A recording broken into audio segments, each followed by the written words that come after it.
కాంశీరాము కాంశీరామ్ గారిని మనం అందరం చూస్తున్నాం.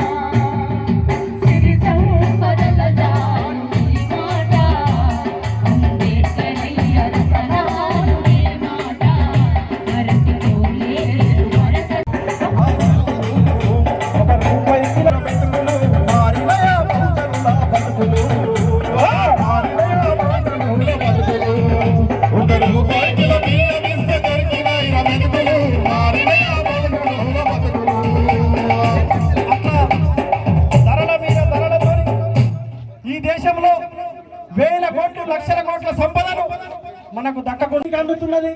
బీజేపీ అయినవాయే కాంగ్రెస్ అయినవాయే మరి మన నీలి జెండా మనం అందరం గౌరవించుకుంటున్న జెండా.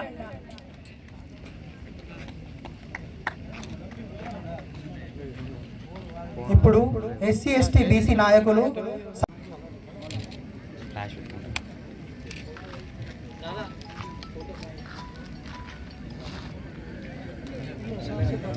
जोहार डॉक्टर भीमराव अंबेडकर की, जोहार जोहार जोहार डॉक्टर भीमराव अंबेडकर की, जोहार जोहार डॉक्टर बीआर अंबेडकर की, जोहार जोहार डॉक्टर बीआर अंबेडकर की, जोहार जोहार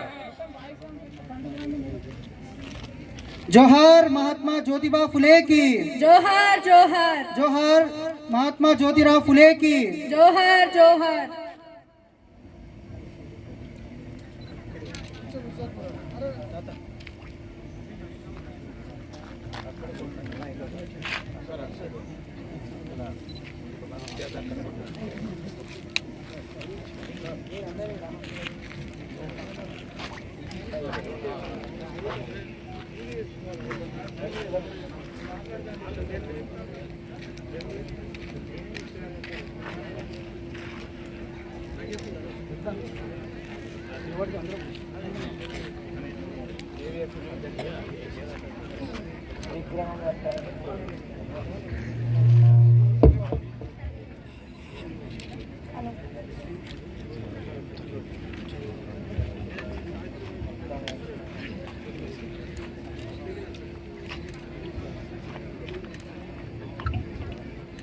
ఒకే వేదికపై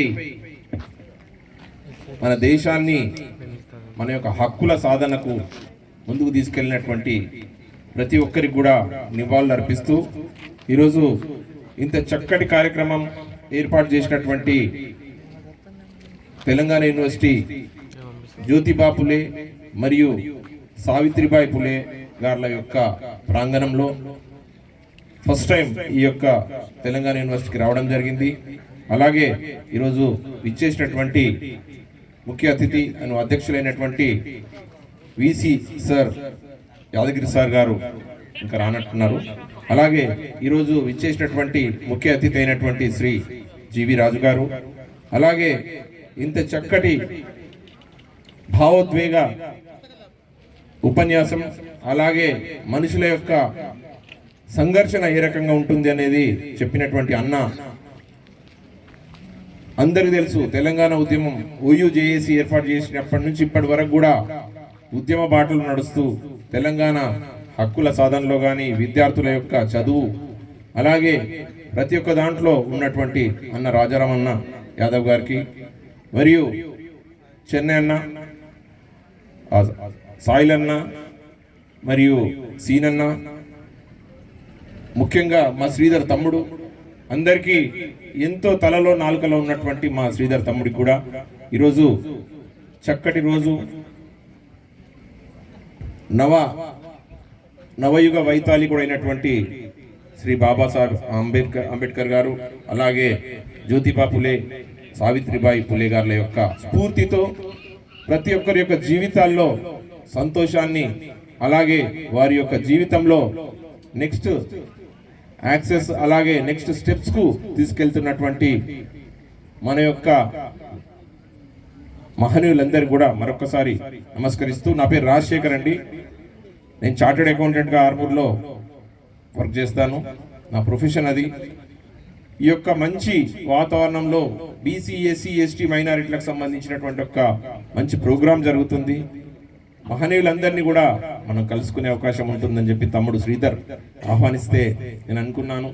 చాలా చిన్నగా ఉంటుందేమో, ఏదో క్లాస్ రూమ్లో లాగా ఉంటుంది అని అనుకున్నాను. కానీ ఒక పెద్ద బహిరంగ వేదికలో నా చిట్టి చెల్లెళ్ళు, నా తమ్ముళ్ళందరూ కూడా ఎంతో చక్కగా పద్ధతిగా ఈ యొక్క మహాప్రాంగణంలో 500 ఎకరాలు అనుకుంటేది, దాంట్లో చక్కగా చదువుకుంటూ వారి యొక్క లైఫ్ స్టైల్ని ముందుకు తీసుకెళ్తున్నటువంటి మీ అందరి యొక్క ఆలోచన విధానాన్ని, మీ దాంట్లో ఈ యొక్క భావాన్ని రగిలించడానికి వచ్చినటువంటి పెద్దలందరికీ మనస్ఫూర్తిగా అభినందిస్తూ, మీరు ఖచ్చితంగా, నేను ఒక 5 నిమిషాలు మాట్లాడతా, సమకాలీన రాజకీయం, సమకాలీన జీవితం, సమకాలీనటువంటి వృత్తి, సమకాలీనటువంటి చదువు అప్పటికి ఇప్పటికి ఇటువంటి రకంగా జరుగుతుందనే ఒక విషయం చెప్తా. డాక్టర్ బాబాసాహెబ్ అంబేద్కర్ గారు అంటారు, if you do not encounter any kind of problem in a day, that indicates that you are going in a wrong way. ప్రతిరోజు మనకి ఇక్కడ చెల్లెలు ఉన్నారు, తమ్ముళ్ళు ఉన్నారు, అందరు కూడా ఒక విషయం చెప్తున్నా. మనం అందరం కూడా ఒక 10 జిల్లాల నుంచి వచ్చినాం. 10 జిల్లాల్లో నిజామాబాద్ జిల్లా మీ అందరికి ఆశ్రయం కల్పించింది.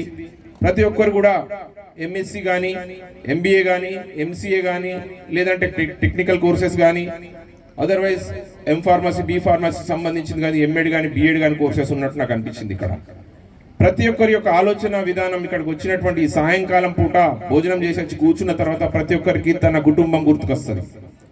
తన కుటుంబంలో తన తండ్రి గుర్తుకొస్తాడు ఫస్ట్, ఆడపిల్లకు.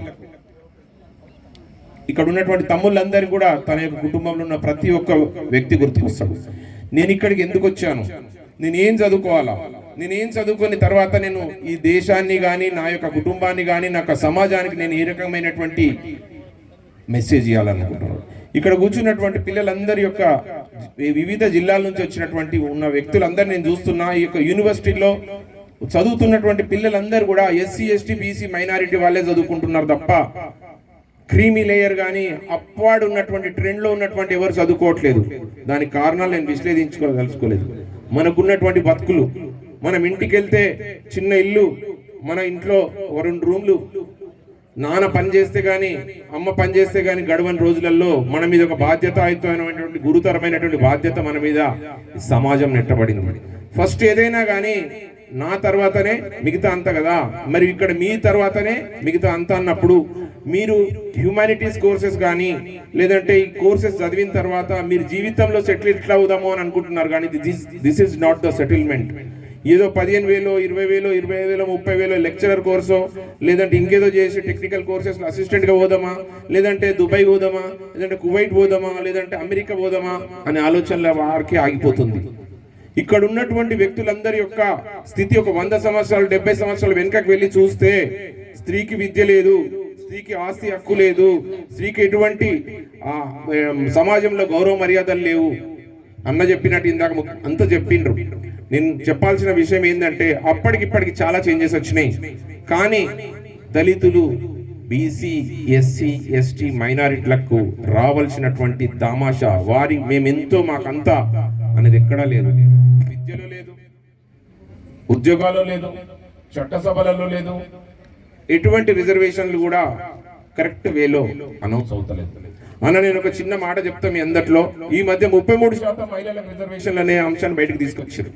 ఇది ఒక పాలసీ ప్రకారం తీసుకొచ్చారు నేను అనుకుంటున్నాను. అన్న చెప్పినట్టు మండల్ కమిషన్ కానీ, ఇంకోటి కానీ ఈ మధ్య గవర్నమెంట్ ప్రకటించినటువంటి 42% రిజర్వేషన్లు బీసీలకు అన్నట్టు ఏదైతే జరుగుతుందో దీంట్లో ఒక కుట్ర దాగుందని నేను అనుకుంటున్నా. బీసీకి సంబంధించిన అంశం 1950 దాంట్లో లేదు, రాజ్యాంగంలో లేదు, స్పెషల్ యాక్ట్లో లేదు, దేంట్లో కూడా లేకుండా దాన్ని పక్కనే పెడుతున్నారు. కానీ ఇంకా మిగతా అన్ని తీసుకొచ్చి దొడ్డిదారిన తీసుకొచ్చి పెడుతున్నారు. నేను ఇక్కడ మహిళలకు వ్యతిరేకం కాదు.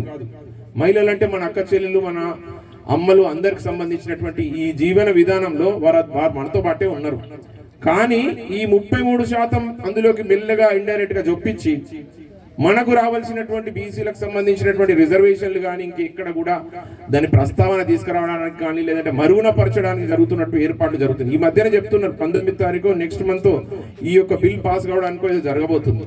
మహిళలందరూ కూడా ఐకమత్యంతో ఉండాలా, మేమందరం కూడా వాళ్ళని ఎంకరేజ్ చేస్తాం. కానీ ఫ్యూచర్లో మీ యొక్క జీవిత భవితవ్యం ఏదైతుందో ఉద్యోగం వరకే ఆగిపోయే ఒక కుట్ర జరిగిపోతుంది. లేదంటే ఇంకా కొన్ని విషయాల్లో మాత్రమే మిమ్మల్ని ఇచ్చేస్తారు. అగ్రవర్ణాలు ఇంకా పైన వర్గాలు ఎవరైతున్నారో పెట్టుబడిదారి వ్యవస్థలు, పెత్తందారి వ్యవస్థలు, అణచివేత విధానాలు, అలాగే తమ చెప్పు చేతల్లో ఉంచుకున్నటువంటి రాజ్యాధికారం కోసం వాళ్ళు చూపిస్తున్నటువంటి చొరవ మిగతా దాంట్లో లేదు. నేను ఇప్పుడు పిల్లలందరికీ కూడా వారి యొక్క లైఫ్ స్టైల్ కి సంబంధించినటువంటి కొత్త next generation 5G 6G 7G దానికి పోతున్నారు. నేను ఒకటే విషయం అడుగుతున్నా, ఇక్కడికి వచ్చిన పిల్లలందట్లో కానీ నేనేదో ఉద్యోగం చేసి మన అమ్మ నాన్నని పోషించుకుంటున్న జీవితం ముందుకు పోవాలనుకుంటున్నారు. కానీ అబ్దుల్ కలాం గారు చెప్పినట్టు థింక్ బిగ్ అనేది ఎవరు చూస్తున్నారు నేను అడుగుతున్నా. చాలా సందర్భాల్లో నేను అడుగుతా, ఎవరైతే రాజకీయం అంటారో, రాజకీయం అనేది అంటరానితనంగా చూస్తున్నటువంటి ఈ సమాజంలో ఎవరైనా ఒక క్లాస్ రూమ్ లో ఆయన క్లాస్ తీసుకుంటున్నప్పుడు అడిగిండంట, మీరు ఎవరన్నా ఏం కావాలనుకుంటున్నారంటే నేను ఇంజనీర్. ఆ క్లాస్ రూమ్ లో ఏమని అంటున్నారంట, మీరు ఎవరైనా ఏం కావాలని అనుకుంటున్నారంటే అన్ని చెప్తున్నారట. కానీ ఎవరు కూడా ఒక పర్సన్ మాత్రం పొలిటీషియన్ కావాలనుకుంటున్నారంట. ప్రతి ఒక్కరు కూడా ఒక కంపెనీ పెట్టాలో, ఒక ఇండస్ట్రీ పెట్టాలో ఒక ఆలోచనతో మొదలు కాకుండా నేను దాంట్లో పనిచేయడానికి ఒక ఎంప్లాయీ గానో ఇంకా మిగిలిపోవాలనుకోవడం చాలా దుర్మార్గమైన విషయం. కాబట్టి మీరందరూ కూడా ఇక్కడ ఉన్నట్టు అన్నదమ్ములందరికీ నేను ఒక మాట చెప్తున్నా, ఇప్పుడున్న సిచ్యువేషన్ ప్రకారం మీ లైఫ్ స్టైల్ ని తీర్చిదిద్దుకోండి. ట్రెడిషనల్ కోర్సెస్ తో పాటు మీ ఫ్యూచర్ ను ఏ రకంగా మంచిగా తీసుకుపోతుందో అటువంటి కోర్సెస్ ఎంచుకోండి. ఎంఎడ్ చేద్దాం, బిఎడ్ చేద్దాం, దాని తర్వాత ఉద్యోగాలు పడతలేవని చెప్పి ధర్నాలు చేద్దాం, సమ్మె చేద్దాం, గవర్నమెంట్ ఉద్యోగాలు ఇస్తలేవని కాదు. మీరే ఒక ఎంటర్ప్రీనర్ కావాలా. అప్పటి జీవితంలో ఉద్యోగానికి భద్రత ఉండే, ఇప్పుడు ఆ భద్రత కూడా లేదు. మీరే ఒక ఓనర్ గా సృష్టించుకోవాలని నా అభిప్రాయం. నేను ఒక చార్టెడ్ అకౌంటెంట్ గా ఇప్పుడు ఉన్నటువంటి కమర్షియల్ ఆస్పెక్ట్స్ కానీ, ఇప్పుడు ఉన్నటువంటి యుద్ధాలు జరుగుతున్న తీరు కానీ ఇవన్నీ చూస్తూ గమనిస్తున్నా. ఏ కంట్రీకి పోయినా ఎక్కడ ఏం లేదు, మన ఇంటి దగ్గర మీ పిల్లలందరూ కూడా ఒక ఎంటర్ప్రీనర్ కావాలా, లేదంటే ఏదైనా మంచి ఒక దాంట్లోకి వెళ్ళాలంటే ఒక ఇన్స్టిట్యూషన్ పెట్టాలా, అటువంటి ఆలోచించండి. కానీ ఉద్యోగమే ప్రధానము, లేకపోతే నేను బాధపడతా, అర్ధాకలతో వచ్చి నేను బాధపడుతూ మా అమ్మ నాన్నలను కూడా బాధ పెట్టకుండా నేను ఏదో చదువుకుంటా, లేకపోతే ఇంకా ఏదైనా అఘాయిత్యాలుగా అటువంటి విషయాలకు పోకుండా కంపల్సరీగా మీరు సెల్ఫ్ గా మీరు డెవలప్ కావడానికి ప్రయత్నించండి. మీ స్కిల్స్ ఉంటేనే ప్రపంచం పిలుస్తుంది, మిమ్మల్ని ఒక బానిసలాగానే చూస్తుంది తప్ప మీరు ఎప్పుడు కూడా ఓనర్స్ కాలేకపోతారు. కాబట్టి దయచేసి పిల్లలందరూ కూడా, నేను నా తమ్ముడు శ్రీధర్ కి ఇక్కడ ఉన్నటువంటి యువ నాయకులకు కూడా కొన్ని చెప్పిన, నేను తప్పకుండా అప్పుడప్పుడు వస్తాను. కొన్ని మోటివేషనల్ క్లాసెస్ కానీ, కమ్యూనికేషన్ స్కిల్స్ కానీ, ఎంప్లాయ్మెంట్ జనరేషన్ కి సంబంధించినవి కానీ కొన్ని తప్పకుండా నేను వస్తా అని చెప్తున్నా. తప్పకుండా నన్ను యూటిలైజ్ చేసుకోండి. నేను కూడా ఒక బీసీ పద్మశాలి బిడ్డగా, మా నాన్నగారు ఒక చిన్న టీచర్ గా అవతరించి కష్ట నష్టాలు చూసుకుంటూ వచ్చినటువంటి జీవితంలో ఈ రకమైనటువంటి నా అన్నదమ్ములందరినీ చూస్తుంటే, నేను ఉస్మానియా యూనివర్సిటీలో చదువుదామంటే నాకు సీట్ దొరకలేదు అప్పుడు, రిజర్వేషన్స్ ఏదో ప్రాబ్లం వల్ల. కాబట్టి అటువంటి ప్రాబ్లమ్స్ మనకు రాకుండా ఉండడానికి కోసం చట్ట సభలలో ఖచ్చితంగా మన వాళ్ళు ఉంటే మనకు మంచి జరుగుతుంది. కాబట్టి మీరు కూడా రాజకీయాన్ని అంటరానితనంగా చూడకండి. మీరు ఓటు వేసే ముందు ఖచ్చితంగా ఎవరికి వేస్తున్నాం ఒక బాధ్యతతో చేస్తూ ఫ్యూచర్లో మంచి నాయకులను ఎన్నుకొని మీ జీవితాల్ని వచ్చే తరాలకు మంచి ప్రతిపాదించాలని, వారి బంగారు భవిష్యత్తుకు మీరు బాటలు వేసిన వాళ్ళు అవుతారు తప్ప గొర్రెదాట్లు లెక్క పోయి అందరు వేస్తూ మేమేస్తున్నట్టు కాకుండా నిజాయితీగా నిజమేందో అన్న చెప్పినట్టు ప్రతి ఒక్కరి యొక్క జీవిత చరిత్రలు చదవండి. మనం ఎంత అనగారపడ్డం, ఎంత సప్రెస్ కాబడ్డం, ఎంత ఇబ్బంది గురైనాం, గత చరిత్రలన్నీ తిరిగేసి చూసుకొని మీ జీవితాన్ని ఖచ్చితంగా మార్చుకుంటారని, మళ్ళీ మీ అందరినీ కలవడానికి నేను తప్పకుండా అవకాశం నా పెద్దలు శ్రీధర్ తమ్ముడు అలాగే మీ తమ్ముళ్ళందరూ మళ్ళీ అవకాశం ఇవ్వాలని కోరుకుంటూ, ఈ యొక్క మంచి అవకాశం మీ అందరినీ కలుసుకునే అవకాశం వచ్చినందుకు పెద్దలందరికీ కూడా థ్యాంక్స్ చెప్తూ ముగిస్తాను. Thank you so much. Sailanna garu పుస్తకాలను వితరణ చేస్తా ఉన్నారు. గట్టిగా ఒకసారి చప్పట్లు కొడదాం యూనివర్సిటీ పక్షాన.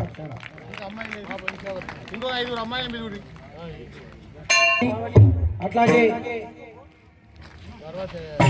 ముందు వరుసలో బాలమణి ఎక్కడున్నా, బాలమణి అట్లాగే ముందు వరుసలో ఉన్నటువంటి 5 విద్యార్థులు రావాల్సిందిగా కోరుకుంటా ఉన్నారు. శిరీష, బాలమణి, కవిత, శ్రావణి, ఉషా, సౌమ్య, మనీష. జై భీమ్, జై భారత్, జై కోరుకుంటున్నాను. అభివాదం చేయవలసిందిగా కోరుకుంటున్నాడు. ఒక నిమిషం, ఒక్క 10 నిమిషాలలో ఈ కార్యక్రమం ముగుస్తుంది. ప్లీజ్ సహకరించాలని కోరుకుంటున్నాను. అట్లాగే ఈ కార్యక్రమానికి ఏ గ్రౌండ్ లోనైతే మనము ఈ సభ నిర్వహించుకుంటున్నామో ఆ సభకు అట్లాగే మనీషా వీరందరూ గౌరవిస్తారు. ఇప్పుడు మన విగ్రహాన్ని వారికి అందించి గౌరవిస్తారు. రావాల్సిందిగా తొందరగా విజ్ఞప్తి చేస్తా ఉన్నాను. అట్లాగే పల్లె నరసింహ గారికి ఇప్పుడు వారు కూడా తొందరగా రావాల్సిందిగా విజ్ఞప్తి చేస్తున్నాను. అనంతరం మన పెద్దలు గౌరవనీయులు భాషా సంస్కృతి శాఖ సలహా మండలి సభ్యులు పల్లె నరసింహాన్ని సిద్ధంగా ఉండమని విజ్ఞప్తి చేస్తా ఉన్నారు.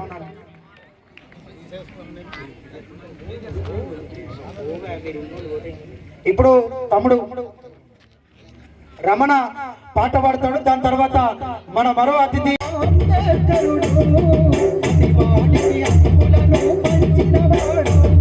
ఇప్పుడు శివ, వేణు, చరణ్, రమేష్, రాజు, పవన్, అనురాధ, హారిక వీరెక్కడున్న వేదిక వద్దకు రావాలి.